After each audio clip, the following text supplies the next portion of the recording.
بسم اللہ الرحمن الرحیم۔ ناظرین، آج 19 مئی جمعرات کا دن، شام کا وقت، سال 2022۔ آپ کا اپنا میزبان جاوید اقبال آپ کے اپنے چینل پہ بفضل خدا ایک دفعہ پھر آپ کی خدمت میں حاضر ہے۔ السلام علیکم۔ کیسے ہیں آپ سب لوگ؟ کیسا گزرا آج کا دن؟ امید ہے اچھا گزرا ہوگا۔ اللہ کرے آپ کا ہر ایک دن اچھا گزرے، آمین۔ آج کی کہانی کچھ اس طرح سے ہے جی کہ کسی گاؤں کے کسی بستی کے باہر ایک درویش نے اپنا کچا مکان، اپنی جھونپڑی بنا کے بیٹھا ہوا تھا۔ وہاں پہ وہ یاد الہی میں مشغول رہتا، عبادت میں مصروف رہتا۔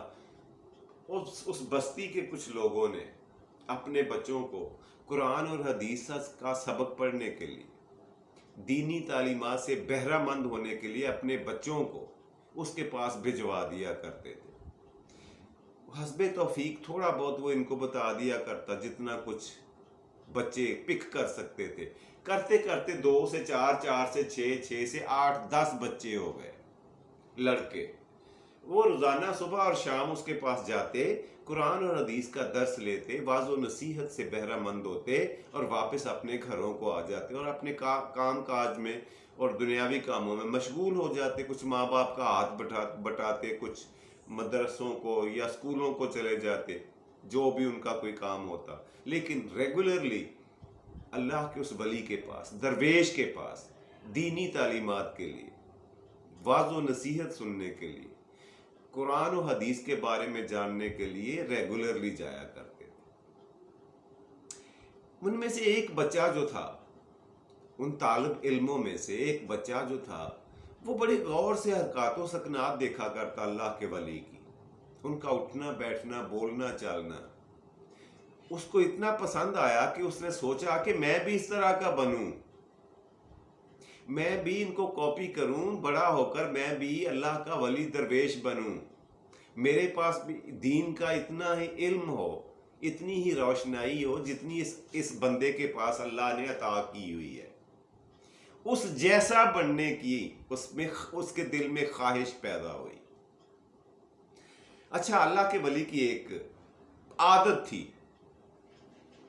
عادت یہ تھی کہ وہ جب بھی ہر نماز کے بعد دعا کے لیے ہاتھ اٹھاتے تو ان کی آنکھوں میں سے آنسو نکل آتے، اور کبھی بھی اللہ کے درویش نے وہ آنسو زمین پر نہیں گرنے دیے، کبھی بھی ان کو وہیں اپنے چہرے پر مال لیا کرتے، یوں کر کے اپنے آنسوؤں کو اپنے چہرے پہ مال لیا کرتے۔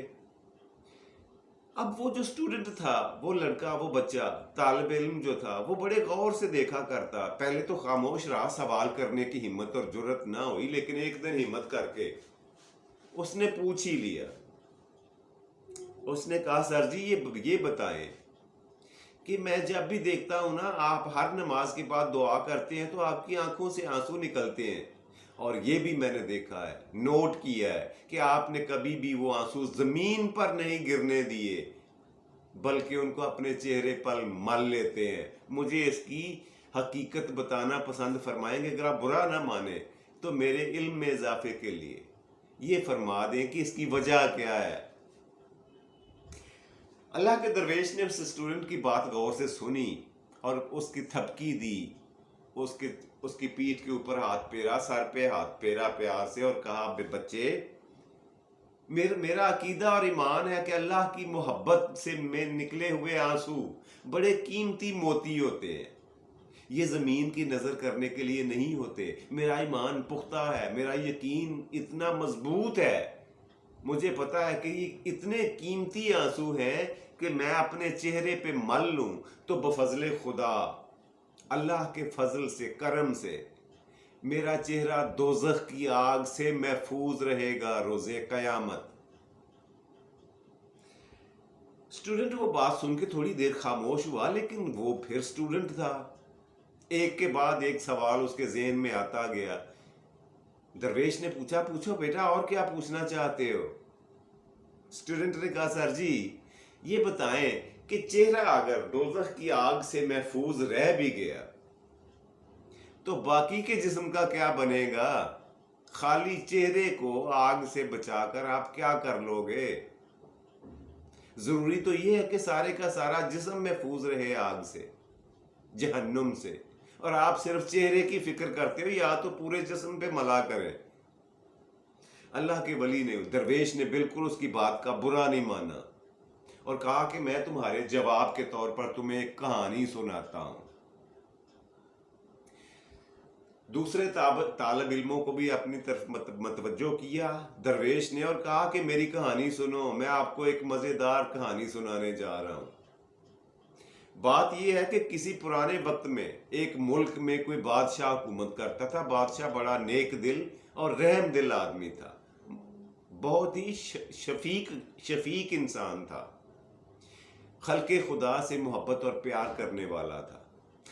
اس کے سارے وزیر اس کے موتقد تھے، اس سے پیار کرتے تھے، اس کی شفقت کی وجہ سے، اس کے پیار کی وجہ سے، اس کے رویے کی وجہ سے سارے ملازمین اس سے پیار کرتے، مگر بادشاہ ان سارے ملازمین میں سے، وہ دربار کے جتنے ملازمین تھے، جتنے وزیر، مشیر اور سفیر تھے، ان سب میں سے ایک وزیر کو سب سے زیادہ پیار کرتے تھے۔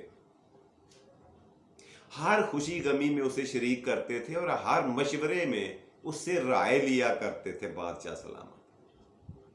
پھر اللہ کا کرنا یہ ہوا کہ ایک دن اس وزیر کی زندگی کے دن پورے ہوئے اور اللہ پاک کی طرف سے بلاوا آیا اور وہ قضائے الہی سے وفات پا گیا۔ بادشاہ سلامت نے اس کے گھر کا خرچہ اٹھا لیا، شاہی خزانے سے حکم دیا کہ ماہانہ اس کی تنخواہ اس کو ادا کر دی جائے، تب تک جب تک اس کے بچے بڑے نہیں ہو جاتے، کمائی کرنے کے قابل نہیں ہو جاتے، تب تک اس کے گھر کا خرچہ شاہی خزانے سے ادا کیا جائے گا ہر مہینے۔ بہت بڑا اعلان تھا۔ اب اس کا جو سب سے بڑا بیٹا تھا وزیر کا، اس کی عمر تقریباً 7-8 سال کی تھی، اس کو بادشاہ سلامت نے اپنے پاس بٹھا لینا، اس سے باتیں کرنا، اس سے کھیلنا، اس سے اٹکیلیاں کرنا، جب بھی وقت ملنا اس کے ساتھ کھیلنے پر لگ جانا، پہیلیاں بجھوانے لگ جانا، اس کے ساتھ کھیلنے میں مشغول ہو جاتے۔ بادشاہ سلامت کو شغف سا ہو گیا اس بچے کے ساتھ، اور ان کی کوشش اور خواہش ہوتی کہ یہ اپنے گھر نہ جائے، میرے پاس ہی رہا کرے، یہاں دربار میں اور میری بیگم کے پاس، میرے گھر میں، میری رہائش گاہ میں یہاں رہا کرے۔ لیکن پھر بھی بچہ تھا، اپنی ماں کے بغیر، بہن بھائیوں کے بغیر نہیں رہ سکتا تھا، وہ چلا جاتا تھا اپنے گھر۔ جب اسے وقت ملتا بادشاہ سلامت کے پاس آ جاتا، وہاں کھیلتا رہتا سارا دن دربار میں۔ ایک دن وہ بادشاہ سلامت جو تھے وہ اپنے شاہی محل کے ایک تالاب کے کنارے بیٹھے ہوئے تھے۔ تالاب پانی سے کھچا کھچ بھرا ہوا تھا، اس میں پاؤں لٹکا کے گرمی کے موسم میں بادشاہ سلامت بیٹھے ہوئے تھے اور انجوائے کر رہے تھے۔ وہ بچہ کھیلتا کھیلتا بادشاہ سلامت کے پاس دوڑتا ہوا آیا۔ بادشاہ سلامت نے کہا کہ مجھے ہاتھ دو۔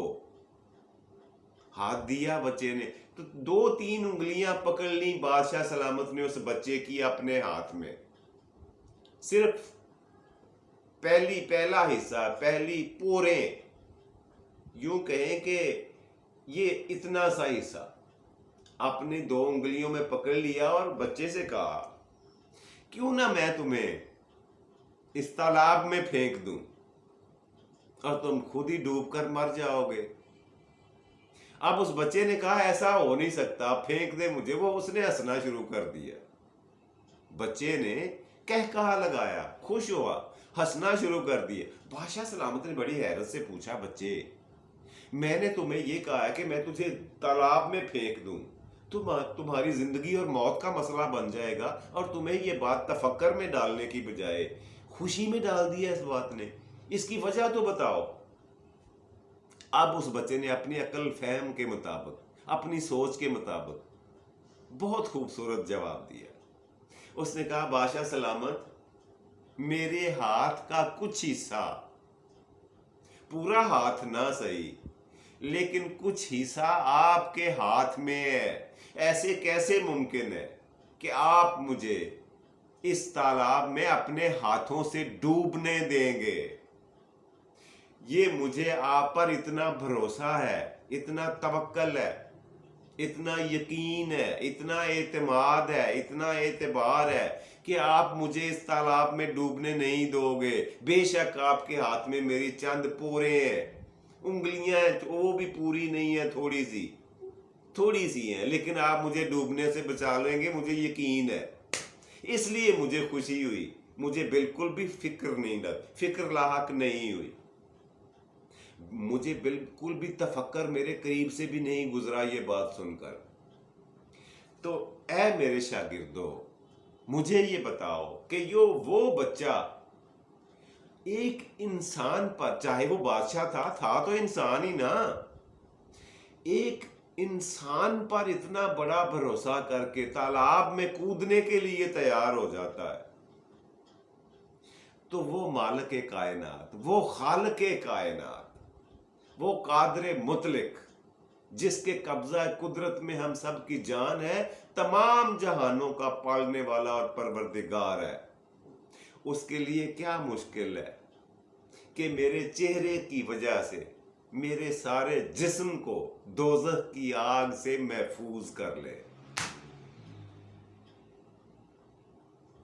ہمیں اس بچے کو بادشاہ سلامت پہ انسان ہونے کے باوجود اتنا بھروسہ، یقین اور اعتبار ہے، اور ہمیں اپنے خالق پر اتنا بھی یقین، بھروسہ، توکل اور اعتبار نہیں ہونا چاہیے کہ وہ ہمیں اس حصے کی نسبت سے، یہ حصہ اگر وہ آگ سے بچا لے گا میرے چہرے کو، تو باقی جسم کو اس کے صدقے میں بچا لے گا۔ یہ ہوتا ہے بھروسہ، اور یہ ہوتا ہے توکل، یہ ہوتا ہے اعتبار، یہ ہوتا ہے اعتماد خالق کائنات پر، قادر مطلق پر، خالق دو جہاں پر، بلکہ سب جہاں پر۔ یہ تھی جی آج کی کہانی جو میں آپ کی خدمت میں پیش کرنا چاہ رہا تھا، میرے ذہن میں گھوم رہی تھی، میں نے سوچا آپ سے شیئر کرتا ہوں۔ جی پروگرام کا دوسرا، آج کل ویسے میری گلا خراب ہے، جس وجہ سے میری آواز بگڑی ہوئی ہے، تھوڑی طبیعت خراب ہے، امید ہے آپ برا نہیں مانیں گے۔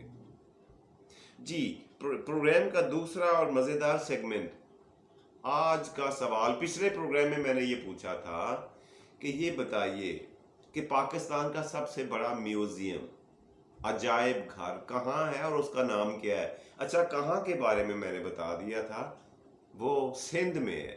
سندھ سے آگے بڑھیں تو وہ کراچی میں ہے، کراچی میں وہ میوزیم ہے جو پاکستان کا سب سے بڑا میوزیم ہے، عجائب گھر ہے، اور اس کا نام ہے نیشنل میوزیم کراچی۔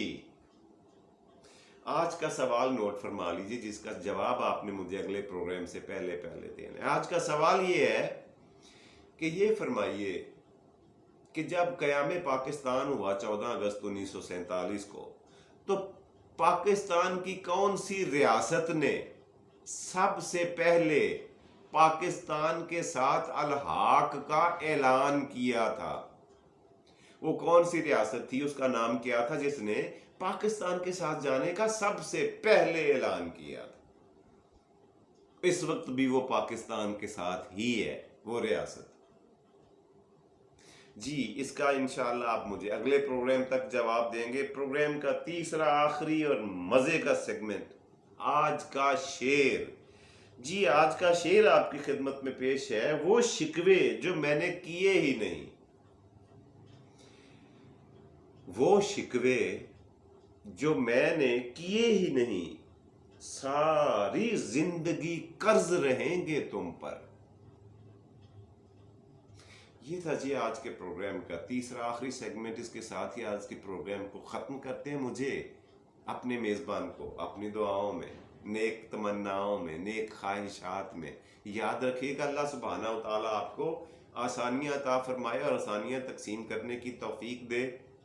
خوش رہیں، خوش رکھیں، اپنا اور اپنے پیاروں کا ڈھیر سارا خیال رکھا کریں۔